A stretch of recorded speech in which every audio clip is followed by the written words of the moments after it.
नाशिकमधील काँग्रेसचा हा बालेकिल्ला गेले 6 टर्म इकडून आहे ना कोणाला घेऊन आहे सगळे त्याला तिकडून येऊ दे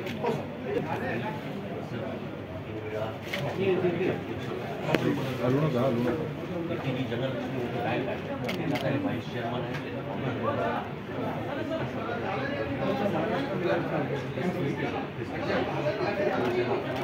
पूर्ण महाराष्ट्र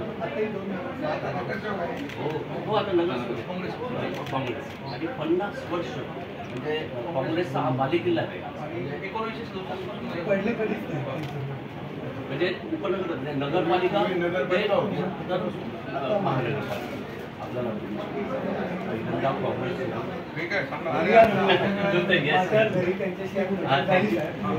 पूर्ण समाजाला पैसे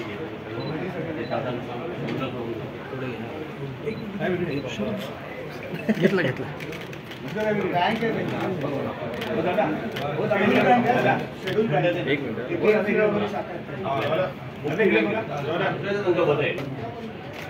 बाई आला नाही ना आपले 8 नगरसेवक फिक्स झाले.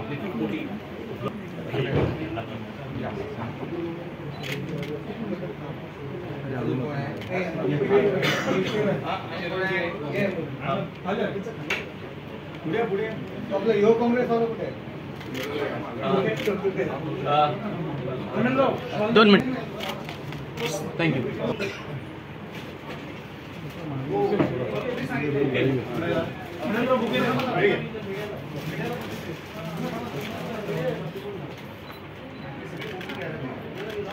कसे समोर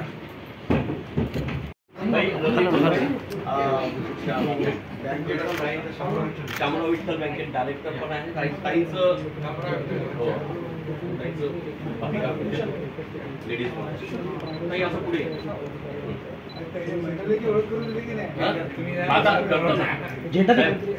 आपला प्रताप मी जे तुम्हाला म्हटलं मेघवा सभासाठी इथं सुद्धा बैठका घेतल्या प्रतापनेच घेतले आणि प्रतापचं खूप मोठं संघटन असतं म्हणजे सगळं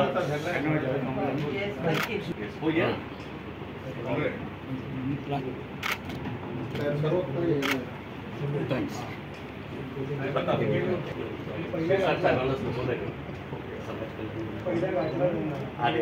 अरे हो पहिल्या प्रवेशाला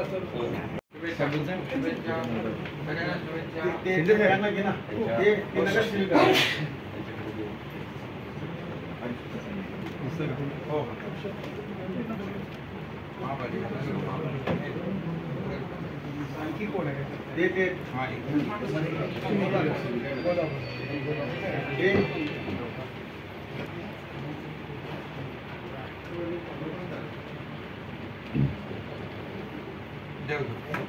आणि चर्चमध्ये सभागृह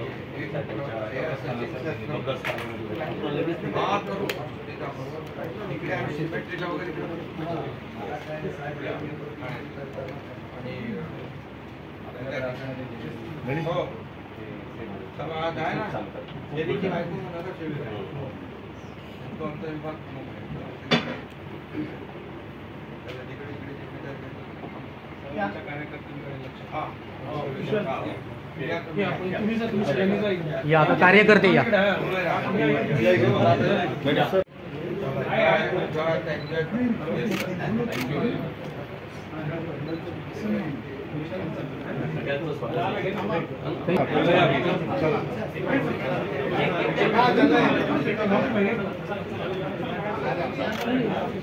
अजय दादा बोलतो सर हो थँक्यू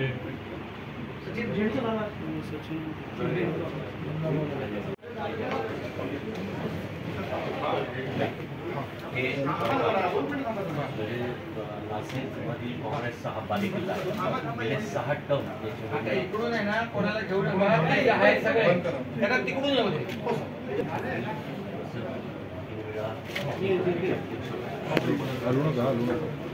जनरल व्हाईस चेअरमन आहे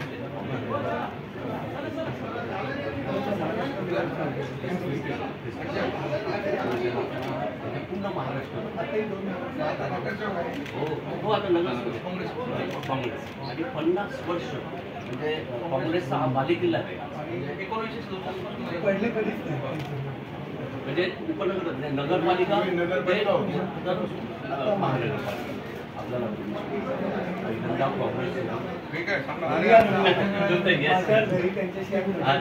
काँग्रेस पूर्ण समाजात पैसे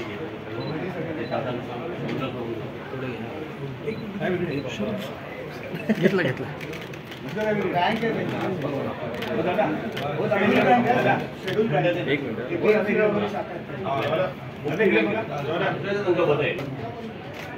बाई आला नाही ना आपले 8 नगरसेवक थँक्यू. मोठी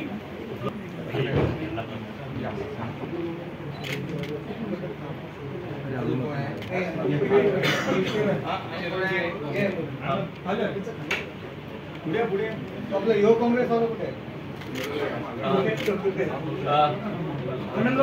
2 मिनिट. थँक्यू.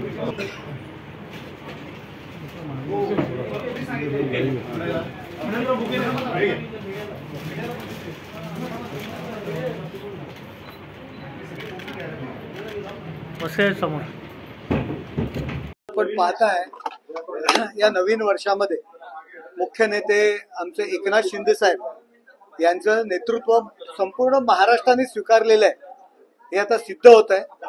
आज नाशिकचे 1967 पासून नगरपालिका स्थापन झाली तेव्हापासून उपनगराध्यक्ष, स्टँडिंग कमिटी चेअरमन 3 वेळा आणि आतापर्यंतचे नगरसेवक असणारे उत्तम कांबळे यांचे पुत्र जॉय कांबळे ते स्वतः आता नगरसेवक आहेत. त्याचबरोबर राष्ट्रवादी पक्षाच्या नगरसेविका सुषमा पगारे यांनी आज माननीय मुख्यमंत्री एकनाथ शिंदे साहेब यांच्या उपस्थितीमध्ये आज शिवसेनेत प्रवेश केलेला आहे आणि एकनाथ शिंदे साहेब यांच्या नेतृत्वाखाली यापुढे काम करण्याचं ठरवलेलं आहे. संपूर्ण लोकशाही आघाडीला घरघर लागलेली आहे आणि सर्वजण महायुतीमध्ये प्रवेश करतात आणि शिंदे साहेबांचं जे नेतृत्व आहे संपूर्ण महाराष्ट्रातील सर्व पक्षातील पदाधिकारी, कार्यकर्ते आणि नगरसेवकांनी स्वीकारलेलं आहे. हे आता सिद्ध होत आहे. नाशिकचे आमचे पदाधिकारी आहेत, अजयजी बोरस्ते या ठिकाणी आहेत, विजय करंजकर आहेत, आमचा प्रवीण टिटमे आहे. ही सर्व मंडळी या सर्वांच्या पुढाकाराने आजचा हा प्रवेश या ठिकाणी झालेला आहे आणि नाशिक महानगरपालिकेच्या येणाऱ्या निवडणुकीमध्ये आमच्या 10 जागा आजच्या यांच्या प्रवेशामुळे फिक्स झालेल्या आहेत. 10 ठिकाणी आमचे नवीन नगरसेवक त्या ठिकाणी निवडून येतील. यांना सुद्धा आज माननीय मुख्यमंत्री एकनाथ शिंदे साहेबांनी शुभेच्छा दिलेल्या आहेत. सर काय जिम्मेदारी असणार आहे? महानगरपालिकेमध्ये शिवसेना वाढवणे, महानगरामध्ये शिवसेना वाढवणे हा त्यांना आम्ही जबाबदारी दिलेली आहे आणि समाजाचं नेतृत्व करण्याची संधी आम्ही दिली. जॉय कांबळे हे संपूर्ण महाराष्ट्रामध्ये ख्रिस्ती समाजाचं सुद्धा नेतृत्व करतात.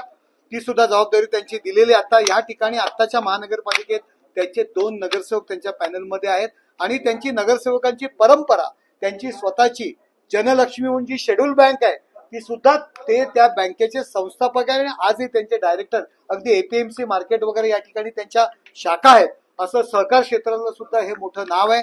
पगारेताईंचं सुद्धा समाजामध्ये प्रचंड असं काम आहे.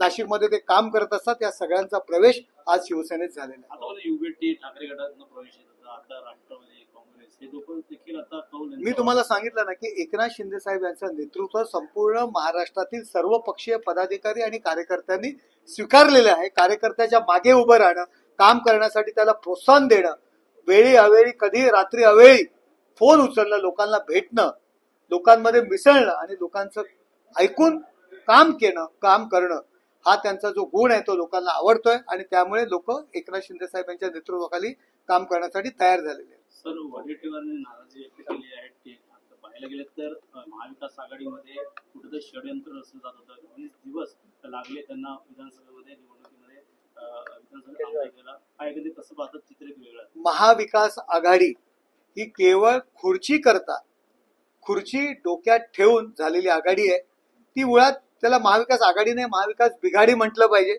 त्यांचं नाव खोटं आहे, चुकीचं आहे. संजय राऊत यांच्या वागण्यामुळे कधीच ते एकत्र येऊ शकणार नाहीयेत. ते आपण विधानसभेमध्ये पाहिलेलं आहे. खुर्ची मिळणार नाहीये, त्यांना लक्षात आलेलं आहे. प्रचंड असा प्रतिसाद लोकांनी दिलेला आहे. महाराष्ट्रातील जनतेने माननीय एकनाथ शिंदे साहेब, देवेंद्र फडणवीस साहेब आणि अजितदादा यांच्या महायुतीला दिलेलं आहे. त्याच्यामुळे आता लोक त्यांच्याबरोबर राहणार नाहीयेत आणि त्याकरता कदाचित हे नेते सुद्धा कदाचित नेते सुद्धा आमच्यामध्ये येतील अशा पद्धतीने त्यांचं मार्गक्रमण सुरू आहे. सर, अमोल कोल्हे जे राष्ट्रवादी शरद पवार गटाचे नेते आहेत त्यांनी असं म्हटलेलं आहे की काँग्रेसची मोडलेली पाठ सरळ झालेली नाहीये आणि उभाटामध्ये झोपेतून जागे झालेले नाहीये. म्हणजे एकंदरीतच मवीला एके ठिकाणी बगदाड पडतंय तर दुसरीकडे मवीचे नेते एकमेकांवर टीका करतात. अमोल कोल्हे यांनी त्यांना अनुभव आहे. ते यापूर्वी शिवसेनेत होते, त्यानंतर ते राष्ट्रवादीत होते, थोडा दिवस अजितदादा, पुन्हा पवार साहेब. त्यामुळे त्यांचा अनुभव आहे. त्यांना त्या अनुभवातनं खूप काही शिकण्यासारखं आहे. आणि शिवसेना झोपलेलीच आहे. केवळ खुर्ची करता ती जागी झाली होती. काय मिळणार नाही, आता मुख्यमंत्रीपद मिळणार नाही म्हणून आता आघाडीच्या पासून वेगळं होण्याचा प्रयत्न करतायत. कार्यकर्ते त्यांच्यासमोर टिकणार नाहीत, कारण शिवसेनेचे जे मूळ हिंदुत्वाचा जो मंत्र आहे, हिंदुत्वाचं जे तंत्र आहे, जे हिंदू हृदय सम्राट शिवसेना प्रमुख माननीय बाळासाहेब ठाकरे यांनी अंगीकारलं होतं, केवळ खुर्ची करता यांनी सोडलं होतं. त्यामुळे कार्यकर्त्यांच्या लक्षात आलेलं आहे की यांच्या मिरवणुकीमध्ये हिरवे झेंडे नाचवले जात आहेत. जे अतिरेकी आहेत, नक्षलवादी आहेत, ते यांच्या मिरवणुकीमध्ये सामील होतात. त्यांच्या मशिदींमधून यांना मतदान करा असे फतवे निघाले जातात. आणि हे शिवसैनिकांना जे त्यांच्याकडे होतं ते आवडलेलं नाहीये. आणि ते शिवसैनिक थांबवण्याकरता अशा पद्धतीने जे काही वागणं त्यांचं चालू आहे. आणि अमोल कोल्हेंनी बरोबर ओळखलेले की ते झोपलेले आहेत. केवळ खुर्ची त्यांच्या दृष्टीने महत्वाची आहे आणि आता खुर्ची मिळालेली नाहीये. त्यामुळे पक्ष, मला नाही वाटत त्यांना पुढे चालवायचं आहे. कदाचित ते काँग्रेसमध्ये विलीन होतील. सर पाहिलं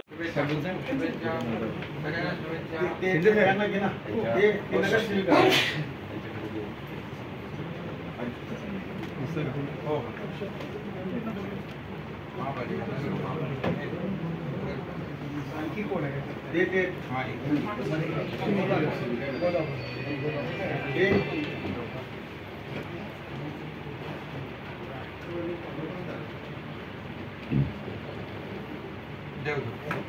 आणि चर्चमध्ये सभागृह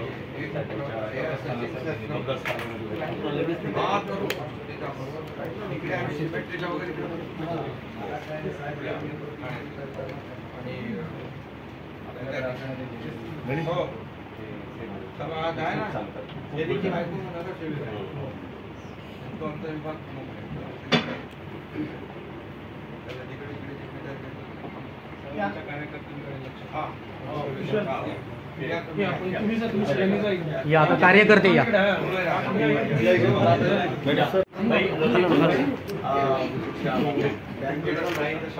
शामराव विठ्ठल बँकेत डायरेक्टर पण आहे. ताईचं लेडीज नाही असं पुढे आता करतो ना आपला प्रताप. मी जे तुम्हाला म्हटलं मेघा समाजाने इथं सुद्धा बैठक आहे, प्रतापनेच घेतली. आणि प्रतापचं खूप मोठं सहकार्य असतं. म्हणजे सगळं हो या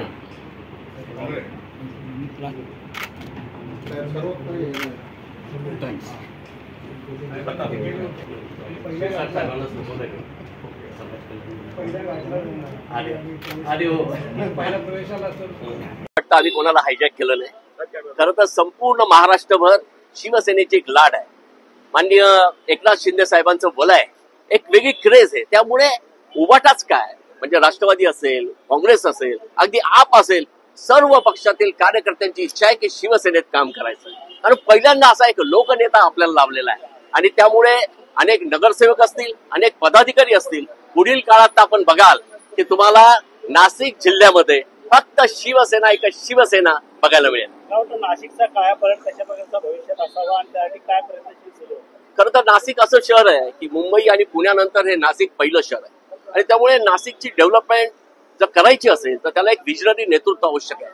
आज नाशिककर काय संपूर्ण महाराष्ट्राचा भरोसा माननीय एकनाथ शिंदे साहेबांवर आहे. आणि नगर विकास खातं जे नाशिकच्या डेव्हलपमेंटमध्ये अत्यंत महत्वाचं आहे, ते खातं माननीय मुख्यमंत्री, माननीय उपमुख्यमंत्री एकनाथ शिंदे साहेबांकडे आहे. आणि म्हणून आम्हाला असं वाटतं की नाशिकचं तर आम्हाला व्हिजन प्लॅन आहे. मग तो इंडस्ट्री असेल, रोजगार असेल, नाशिक मधलं इन्फ्रास्ट्रक्चर असेल, नाशिक मधला कुंभमेळा असेल किंवा नाशिकचं पर्यटन असेल, या दृष्टीनं एक प्रॉपर रोडमॅप करून नाशिकचा विकास केला पाहिजे आणि यासाठी शिवसेना कटिबद्ध आहे. राष्ट्रवादी असतील काँग्रेस त्यांच्या मागचं काय एकंदरीत कारण आहे किंवा नाराजीचं एवढा मोठा पक्ष आता कुठं दिसून येत नाही, त्यामुळे भविष्यात कुठेतरी आपल्याला फायदा या तोट्यासाठी आले काय?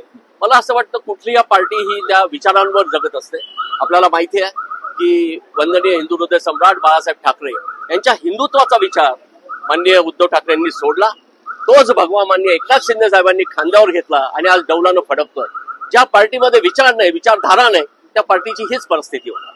तर महानगरपालिकेत महापौर पदासारखा शिवसेना अशा प्रकारचा आणि एकला चलोचा नारा आता सर्विस करण्यात येत आहे. मात्र शिवसेनेकडे मला असं वाटतं शिवसेना असा पक्ष आहे तो कुठलीही निवडणूक डोळ्यासमोर ठेवून काम करत नाही. तुम्ही बघा, तुम्हाला रस्त्यावर कायम शिवसैनिक दिसेल, मग ते रक्तदान असेल, अँब्युलन्स असेल. त्यामुळे शिवसेना एक शिवसेना आणि शिवसेनेचं एक वेगळं जाळं संपूर्ण नाशिकमध्ये आहे. आणि माननीय एकनाथ शिंदे साहेबांचं ठाण्यानंतरचं जर प्रेम कुठं असेल तर ते नाशिकवर आहे. इथे आमचे विजयप्पा करंजकर आहे, अत्यंत ज्याला आपण म्हणतो की कडवा शिवसैनिक, यांचं नेतृत्व आम्हाला लाभलंय. त्यामुळे मला काही सांगायची गरज नाही की नाशिकमध्ये शिवसेना आणि शिवसेनेचा भगवाच फडकला. पक्षासाठी काम करत होते, का वाटतं पक्षामध्ये पाहिजे तशी तुम्हाला वरती आणि संधी दिली गेली नाही का? कुठेतरी मागचे कार्यकर्ते देखील असे तुमच्या मागे ते नाराजी सुरू आता शिवसेना पक्ष प्रवेश केला? नाही, नाराजीचा सूर नाही, परंतु असं आहे की एक विजन असलेलं जो नेतृत्व असताना आणि शिंदे साहेबांची जी काही कार्यकर्त्यांना मोठं करण्याची जी काही प्रवृत्ती आहे, जे शिंदे साहेब जे काही करतात ते लोकांच्या हिताचं करतात, हे जाणून आम्ही शिवसेनेत प्रवेश केलेला आहे. शिवसेना पक्ष मोठा करायचा, बळकट करायचा, शिवसेनेची ताकद नाशिकमध्ये वाढवायची, हे आता इथून पुढे आमचं ध्येय असणार आहे. काँग्रेसमध्ये होतो इतके वर्ष, आमच्या वडिलांची लिगसी आहे, सगळं आहे, परंतु तिथे नेतृत्वापर्यंत पोहोचता येत नव्हतं आणि नेतृत्व कधी ऐकत नव्हतं. ही खंत आहे. आज लोकसभेत घवघवीत यश मिळालं, विधानसभेत घवघवीत यश मिळालं नाही. येणाऱ्या निवडणुकी पाहता काँग्रेस कुठे दबायला येणार या कारणाचं अनेक लोक देखील या ठिकाणी बोलू शकतात. या तुमच्या किती संपर्कात किती लोक आहेत अजून की नाशिकमधनं शिवसेनेत पूर्ण प्रवेश करते काँग्रेस? शिवसेनेत प्रवेश करण्यासाठी अनेक जण इच्छुक आहेत आणि काँग्रेस दबगायला येईल म्हणून आपण इकडे आलो असं नाहीये. तर मागच्या वेळेला ज्या वेळेला संपूर्ण याच्या देशामध्ये मोदी साहेबांची लाट होती, त्यावेळेला मोदी साहेबांच्या लाटेत सुद्धा 5 काँग्रेसचे लोक निवडून आले आणि त्यातलं मी आहे. 66 लोक हे भाजप पक्षाचे होते आणि इतर पक्षांचे होते आणि काँग्रेसचे 5 होते, त्यामधनं मी एक आहे. त्यामुळे कुठल्याही पक्ष डबगाईला चाललाय म्हणून आपण इकडे आलं असं नाही, तर विचारधारेला ती प्रेरणा घेऊन आपण इकडे आलो. गळचेपी कुठे होत होती का? या कारणास्तव कामं होत होती का? गळेचेपी नाही, कामं होत नव्हती, विकास आपला होत नव्हता, प्रभागाला आपण न्याय देऊ शकत नाही, ही कुठेतरी खंत होती. नगर विकासचा निधी जो येतो तो आपल्याला मिळत नाही, ही एक खंत होती. आणि ठीक आहे, लोक आपल्यावरती प्रेम करतात, पक्षाला आपल्याला मतदान करतात, परंतु त्यांचा तेवढा विकास आपण करू शकत नाही प्रभागाचा. लोकांचं प्रेम आपल्यावरती आहे, परंतु ते प्रेम जर कधी कामात व्यक्त नाही झालं, आपण जर त्या कामातून परतफेड नाही करू शकलो, तर मला असं वाटतं त्याचं दुर्भाग्य आहे. आणि त्याच्या आपल्याबरोबर प्रभागाचा विकास रखडला जातो आपल्या ध्येय धोरणांमुळे. आणि म्हणून कुठेतरी आम्ही शिंदे साहेबांबरोबर आलो की जेणेकरून प्रभागाचा विकासही होईल आणि पक्ष बळकटीला आम्ही पूर्णपणे ताकद लावू. काँग्रेसला वेळ दिला, काय वाटतं काँग्रेसच्या नेत्यांकडे नाराजी तुम्ही सांगितली होती का? ती ऐकण्यात न आली? काँग्रेसच्या नेत्यांकडे तर वेळोवेळी नाराजी सांगितलेली होती, परंतु कसं आहे की काँग्रेस आता तेवढं तसं एक सक्षम नेतृत्व राहिलेलं नाही. बाळासाहेब थोरातजी होते आमचे, ते आता आमदार नाही, किंवा पृथ्वीराजजी चव्हाण साहेब होते, ते आता आमदार नाही. तर आपली व्यथा मांडायची कोणाकडे? जर आपला व्हॉइसच नाही राहिला वरती, तर आपली व्यथा मांडायची कोणाकडे? हा फार मोठा आणि मूळ प्रश्न समोर होता. काय वाटतं कुठेतरी घुसमट होत होती त्या पक्षामध्ये, काम होत नव्हतं, त्या कारणास्तव इथे शिवसेनेत शिवधनुष्य हातात घेऊन तुम्ही हा पक्ष प्रवेश केला? नाही, घुसमट होत होती असं मी म्हणणार नाही, पण पॉझिटिव्ह साईड बघेल की मी माजी मुख्यमंत्री एकनाथराव शिंदे साहेब यांचं डेव्हलपमेंटचं विजन, यांचं ग्राउंड लेवलवरचं काम, महिलांसाठी आणलेली लाडकी बहीण योजना असेल, युवकांसाठी योजना असतील, सिनियर सिटीजनसाठी योजना असतील, ते सगळं बघून मी असं नगरसेविका म्हणून एक सामान्य गृहिणी किंवा सामान्य महिला म्हणून नक्कीच प्रभावित झाले. आणि मग नंतर मी निर्णय घेतला की साहेबांचं नेतृत्व असेल तर नक्कीच मला तिकडे काम करायला आवडेल. कशा प्रकारची जिम्मेदारी आता पार पाडणार आहेत, त्याचा अनुभव पण तुम्हाला आहे? अच्छा, आता तर अजून पक्षप्रवेश केला आहे, तर जिम्मेदारी जसं साहेब सांगतील, आमचे अजय दादा आहेत, सगळेच आपले शिवसेनेचे जे पदाधिकारी आहेत त्यांच्या आशीर्वादाने त्यांच्या बरोबर नक्कीच चांगलं काही काम करण्याची इच्छा आहे. काय वाटतं, पुन्हा जर बोलवणं आलं तर काय मात्र पुन्हा त्या पक्षात? नहीं, अभी झंडा हाथ में ले लिया है तो अभी वापस पीछे नहीं देखेंगे. यापूर्वी कधी कोणाला त्यांनी विश्वासात घेतलं? कधीच कोणाला विश्वासात घेतलं नाही. सगळं विश्वासात घेतलं असतं तर एकनाथ शिंदे साहेबांनी हे पाऊल उचललंच नसतं.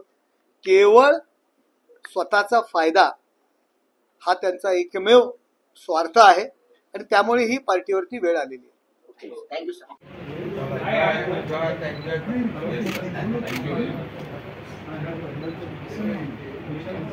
सगळ्यांचं स्वागत.